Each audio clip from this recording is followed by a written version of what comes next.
ఇక హైదరాబాద్ లో కుండపోత వర్షం పడుతుంది. సిటీ మొత్తం కూడా ఇదే విధంగా ఉంది. 2024 మే 16వ తేదీన సాయంత్రం నుంచి క్యూములో నింబస్ మేఘాల ప్రభావంతో హైదరాబాద్ లో భారీ వర్షం పడుతుందని వాతావరణ శాఖ హెచ్చరించినట్లుగానే భారీ వర్షం పడుతుంది. ఆకాశానికి చిల్లు పడిందా అన్నట్లు పడుతుంది వాన. సిటీ వ్యాప్తంగా ఇదే పరిస్థితి నెలకొంది. Jubilee hills, Banjara hills, Panjagutta, Kukatpally, Nizampet, Jeedimetla, Secunderabad ఏరియాల్లో ఈదురుగాలులతో కూడిన వర్షం పడుతుంది.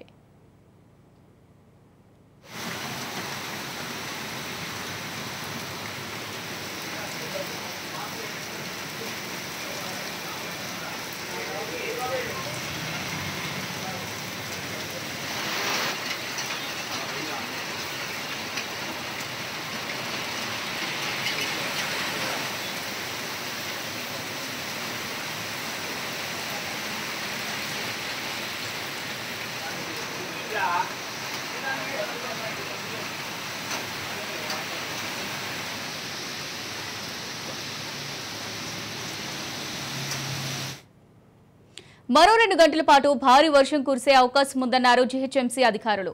నగరవాసులు జాగ్రత్తగా ఉండాలని సూచించారు. బలమైన ఈదురుగాలులు వీచే అవకాశం ఉందని హెచ్చరించారు. అవసరమైతే తప్ప బయటికి రాకపోవడమే బెటర్ అని సూచించారు. లోతట్టు ప్రాంతాల ప్రజలు కూడా అప్రమత్తంగా ఉండాలని తెలిపారు. జగద్గిరిగుట్ట, బాలానగర్, మేడ్చల్, కీసర ఏరియాలోనూ భారీ వర్షం పడుతుంది. కొన్ని చోట్ల వడగండ్లు పడుతున్నాయి. కుత్బుల్లాపూర్, మల్కాజ్గిరి, అల్వాల్ ఏరియాలోనూ వర్షం భారీగా పడుతుంది.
రైచిక ఇదే అంశానికి సంబంధించి మరింత సమాచారం మా ప్రతినిధి కృష్ణప్రసాద్ లైవ్ ద్వారా అందిస్తారు. కృష్ణప్రసాద్, చెప్పండి, మరి హైదరాబాద్ సిటీ విషయానికి వస్తే కుండపోతగా పడుతున్న వర్షంతో బయటకి ఎవరు 2 గంటల పాటు రావద్దని జీహెచ్ఎంసీ చెప్పినట్టుగా తెలుస్తుంది. మరి వర్షానికి సంబంధించి అప్డేట్స్ ఏంటి?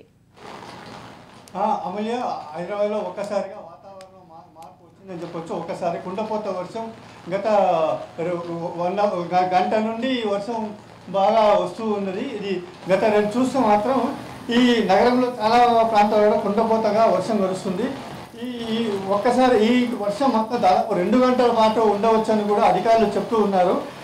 ఇప్పుడు జాగ్రత్తగా ఇప్పుడు హైదరాబాద్ ప్రాంతాల్లో కూడా చాలా ప్రాంతాల్లో, హైదరాబాదే కాకుండా పలు జిల్లాల్లో కూడా జోరువానతో కూడిన భారీ వర్షం, కుండపోత వర్షం కూడా వస్తున్నట్టుగా ప్రకటించడం జరిగింది. జనాభా సిటీ వాళ్ళే కాకుండా అందరూ అప్రమత్తంగా ఉండాలని, జాగ్రత్తగా ఉండాలని, ఇప్పుడు మాన్యువల్స్ అయినా కాలువల దగ్గర అయినా జాగ్రత్తగా ఉండాలని కూడా జిహెచ్ఎంసీ వాళ్ళు కూడా ఉన్నారు. ఇప్పుడు ఆఫీస్ వదిలే టైంలో కూడా ఈ కుండపోత వర్షం కూడా చాలా ప్రాంతాల్లో కూడా ట్రాఫిక్ జామ్ అవుతుంది. జాగ్రత్తగా ఉండాలని కూడా ఇప్పుడు ప్రజలకు మాత్రం అప్రమత్తంగా ఉండాలని సూచిస్తున్నా కూడా ఎవరు ఈ 2 గంటలు మాత్రం బయటకు రాకుండా ఉంటే మంచిది అంటూ వాళ్ళు కూడా సూచిస్తూనే ఉన్నారు. ఈ ప్రాంతాలు జాగ్రత్తగా ఉండాలి. ఇప్పుడు ఈ అధికారులు కూడా మరో 2 గంటల పాటు భారీ వర్షం ఉన్న నేపథ్యంలో కూడా జాగ్రత్తగా ఉండాలని, ఎవరు బయటికి రాకుండా ఉంటే మంచిదని. ఇప్పుడు ఇక్కడ చూసుకుంటే ప్రధాన రహదారులు అన్నీ కూడా ట్రాఫిక్ జామ్తో ట్రాఫిక్ మయం అయిపోయింది. హైదరాబాద్ మొత్తం మీద చాలా ప్రాంతాల్లో ట్రాఫిక్ మయం అయిపోయింది.